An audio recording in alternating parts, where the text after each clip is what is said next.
Ketika ditemui Iskandar Syah dan Dwinanto dari Cek dan Dicek, mereka berdua sibuk mencuci mobil dan menata rumah. Kalau pembantu mudik seperti saat ini, bagaimana mereka membagi tugas?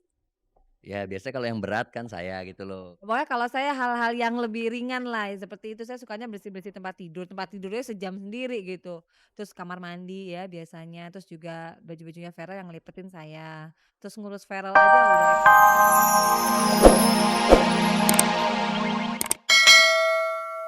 Halo pemirsa, jumpa lagi dengan saya Fani Rahmasari dalam tayangan paling bergengsi, Cek dan Dicek. Seperti biasa, selama 30 menit ke depan dapat Anda simak berbagai kisah mutakhir dan akurat seputar kehidupan selebriti kita, termasuk gaya hidup dan hobi unik mereka. Dan pemirsa simak terus tayangan paling bergengsi ini karena Anda bisa mengikuti kuis menjelang akhir acara nanti. Siapa tahu Anda bisa memenangkan hadiah menarik dari Cek dan Dicek. Pemirsa menjelang lebaran, 3 pasang selebriti repot mengurus anak dan rumah tangga gara-gara ditinggal mudik pembantunya. Simak kisah Soraya Haq, Eki Sukarno, Vena Melinda, Ivan Fadila, dan Gusti Randa Nia Paramita yang mengawali jumpa kita sore ini. Bulan suci Ramadan tahun ini membawa hikmah besar bagi pasangan Ikang Fauzi dan Marisa Haq. Dengan puasa, keluarganya dapat merasakan kesulitan hidup yang dialami banyak orang saat ini. Jangan lewatkan pula penuturan belak-belakan 3 cowok keren dari keluarga Syah seputar puasa mereka tahun ini.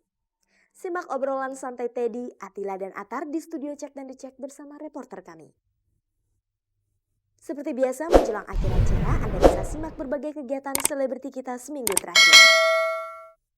Pemirsa, kalau sekarang Anda ditinggal mudik pembantu, jangan takut. Anda tidak sendirian karena beberapa pasang selebriti juga merasakan repotnya jadi pembantu saat ini. Mereka terpaksa turun tangan mengurus anak dan melakukan berbagai pekerjaan rumah tangga. Lalu bagaimana kiat para artis mengatasi kerepotan ditinggal mudik pembantu? Biasanya kalau masalah mudik lebaran saya rasa ini dalam 1 tahun pasti terjadi. Jadi ini sudah merupakan sebuah tradisi katanya Aku yang juga. ya kamu juga pulang kampung ya. Jadi tradisi ini memang yang selalu ada di dalam kultur timur terutama karena Indonesia tuh termasuk yang beragam muslim ini cukup banyak. Jadi buat saya mengantisipasinya ini tidak bisa mendadak-mendadak karena ini pasti terjadi setiap setahun sekali dan kita sekeluarga memang membiasakan sebetulnya mereka yang pulang karena di sini yang kerja ada yang sudah berkeluarga Eki ya. Ada juga yang belum. Jadi prioritas buat yang sudah punya anak atau suami, punya istri di kampung ya mereka harus pulang. Tapi yang masih gadis saya rasa gantian. Jadi tahun ini pulang, kemudian tahun depan dia nggak pulang dan itu sudah kita sepakati bersama. Rencananya kita mau nyari satu lagi ya, ya bantu-bantulah sementara di sini, pembantu dari saudara ya, tapi kalau bisa, kalau enggak ya mau nggak mau ya kita-kita juga di rumah yang ngerjain. Apakah Soraya dan Eki panik saat pembantu pulang kampung menjelang lebaran? Buat saya lebaran itu bukan satu trauma yang harus ditinggal pergi oleh pembantu dan kita stuck nggak bisa ngapa-ngapain, roda kehidupan berhenti pada saat itu. Karena tanpa pembantu pun buat saya sebetulnya kita bisa hidup kok. Karena saya dan suami sudah terbiasa dengan melakukan sebuah pekerjaan yang memang rutin dilakukan dalam kegiatan ya sehari-hari. Kalau Eki dan Soraya tidak takut ditinggal mudik pembantu, bagaimana dengan Gusti Dania juga Vena dan Ivan? Kalau saya gini, bukan faktor pekerjaan dari pembantu itu yang hilang, tetapi faktor security gitu. Jadi kalaupun saya katakan syuting, katakan pergi kerja, dengan adanya orang berkurang di rumah ini, berarti kan jadi sedikit yang ada di rumah kan. Ya itu aja, faktor itu yang menjadi perhatian buat saya. Jadi bukan soal pekerjaannya, kalau pekerjaannya oke kita bisa handle, tapi kalau begitu kita keluar rumah itu kosong, kita tahu zaman sekarang gitu. Nah itu yang menjadi masalah bagi saya. Kita lagi kerja sebenarnya pasti keganggu ya dengan itu, tapi karena tadi saya bilang selama bulan apa namanya mau mendekati lebaran itu libur biasanya kantor, malah kebanyakan orang-orang ngambil cuti sekalian gitu dipanjangin. Nah, jadi kayaknya nggak terlalu masalah. Apalagi kerjaan saya kan ya suka-suka lah ya boleh dibilang kalau nggak mau syuting. Apalagi saat gini kan emang nggak ada kegiatan syuting ya di rumah gitu. Cuma kalau anak sampai terlantar kayaknya aduh jangan sampai ya. Gara-gara pembantu anak terlantar. Soalnya saya lebih baik rumah terlantar daripada anak terlantar. Pemirsa, beginilah suasana menjelang lebaran di rumah 3 pasang selebriti. Mereka adalah Soraya Haq, Eki Sukarno, Nia Paramita, Gusti Randa, dan Vena Melinda Ivan Fadila. Ketika ditemui Anastasia Ratri dan Dwi Daryanto dari Cek dan Dicek, Ayah dan Eki sibuk memasak dan membersihkan rumah. Belum lagi mengurus 3 anak mereka, termasuk bayi laki-laki yang baru berusia 6 bulan. Begitu pula dengan pasangan Vena Melinda yang tengah mengandung anak kedua dan suaminya Ivan Fadila. Ketika ditemui Iskandar Syah dan Dwinanto dari Cek dan Dicek, mereka berdua sibuk mencuci mobil dan menata rumah. Kalau pembantu mudik seperti saat ini, bagaimana mereka membagi tugas? Ya biasanya kalau yang berat kan saya gitu loh. Pokoknya kalau saya hal-hal yang lebih ringan lah, seperti itu saya sukanya bersih-bersih tempat tidurnya sejam sendiri gitu. Terus kamar mandi ya biasanya, terus juga baju-bajunya Feral yang ngelipetin saya. Terus ngurus Feral aja udah ekstra capek gitu, belum nanti cuci botolnya lagi, belum ngajak dia ngomong terus kan si Feral, itu udah ekstra tenaga itu. Tapi fun ya, soalnya memang kita tahu kalau ini hari Lebaran. Kalau saya biasanya urusan ini disko, lantai, urutan lantai. Kemudian kebun, kemudian binatang-binatang, kebetulan saya banyak binatang piaraan. Kemudian masak sekali-sekali saya gitu. Nah, kalau urusan anak-anak sama ngelap-ngelap ini urusan Soraya gitu. Jadi kita bagi-bagilah. Bagaimana dengan Gusti dan Nia? Apakah mereka juga berbagi tugas rumah tangga? Kebetulan kan kita ada suster ya, jadi bagi tugas sama suster aja. Jadi saya yang ngurusin anak, jadi dia turun ke belakang gitu aja. Paling gitu. Kalau Gusti paling bantunya ya apa ya? Kamu bantuin apa sih? Ya bantu gini gendong-gendong anak aja. Iya, gendong anak doang dia bisanya.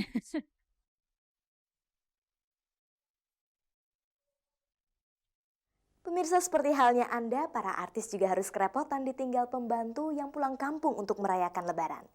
Apa tips mereka buat Anda yang mengalami hal yang sama? Kalau buat saya sih memang apalagi kalau untuk ibu-ibu yang bekerja ya. Jadi ini gimana? Jadi memang ini setahun sekali lah. Jadi setahun sekali memang kita harus paling nggak ibu-ibu harus bekerja juga, jangan kerja terus tapi di rumah juga paling tidak harus bisa mengerjakan pekerjaan-pekerjaan di rumah. Dan juga apa yang tadi Soraya sampaikan juga sebaiknya memang kalau bagi wanita yang bekerja ngambil cutinya memang pada saat Lebaran. Jadi sekaligus 2 minggu atau berapa hari gitu. Ya itu memang sekaligus kita berkumpul bersama-sama dan juga mengantisipasi apabila tidak ada maksudnya apabila pembantu pada pulang mudik semuanya. Jangan semuanya diserahkan kepada pembantu pertama. Nah, artinya jangan diserahkan kepada mereka. Begitu mereka nggak ada, itu repot. Nah jadi walaupun sesibuk apa, itu namanya ke dapur itu seharusnya menurut saya sering-sering lah lihat. Sekurang-kurang kita tahu mana yang habis, mana yang masih ada barang-barang. Gitu. Ya Mita ya, ini saran juga buat Mita. Yang jelas memang ada kiat-kiat ya, khususnya makanan ya. Kalau bisa makanan itu sebelum pembantu pulang kita bikin seperti kayak teri sama kacang sambal gitu ya, teri kacang sambal gitu taruh di toples.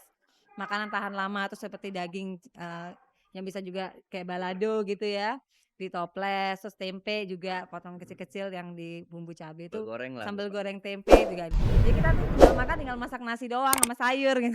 Terus juga sayurnya juga udah dipotong-potong kalau kita lagi ada waktu senggang. Jadi jangan yang kora-koranya tuh jangan repot gitu. Jangan bikin dapur terlalu kotor ya. Kalau memang bisa juga tempat tidur tuh sekali aja beresin. Jadi kita harus ultimatum ke suami sama anak ya.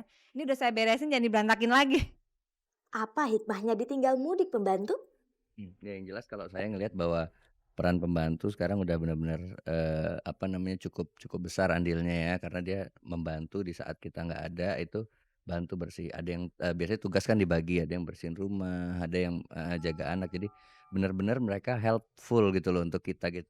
Hikmahnya terasa bahwasanya memang mereka sangat diperlukan tapi kita tidak tergantung. Itu aja yang kita camkan. Dalam arti kata karena setiap hari memang kita melakukan tugas ini seperti satu bagian dari pekerjaan di luar pekerjaan kita di rumah. Jadi buat saya memang pada akhirnya terasa walaupun mereka tidak ada, tapi buat saya kehilangan pun tidak karena tergantung tapi memang lebih membutuhkan.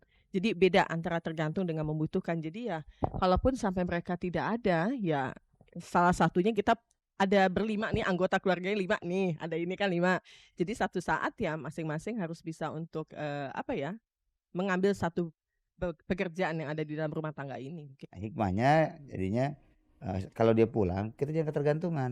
Kita masih bisa kok sebetulnya menghandle. Bisa. Kami untuk membantu kita saja. Ya gitu. Itu aja hikmahnya. Nah, cuman yang paling pokok bahwa dengan adanya pembantu rumah tangga itu pulang, artinya sama-sama kita membagi kenikmatan gitu lah. Ya karena dia gak ingin nikmat ya merayakan hari raya Idul Fitri juga. Dan kita ingin nikmat. Jangan kita yang nikmat saja sementara mereka tersiksa. Waduh, gua kayaknya nggak bisa berkumpul sama keluarga.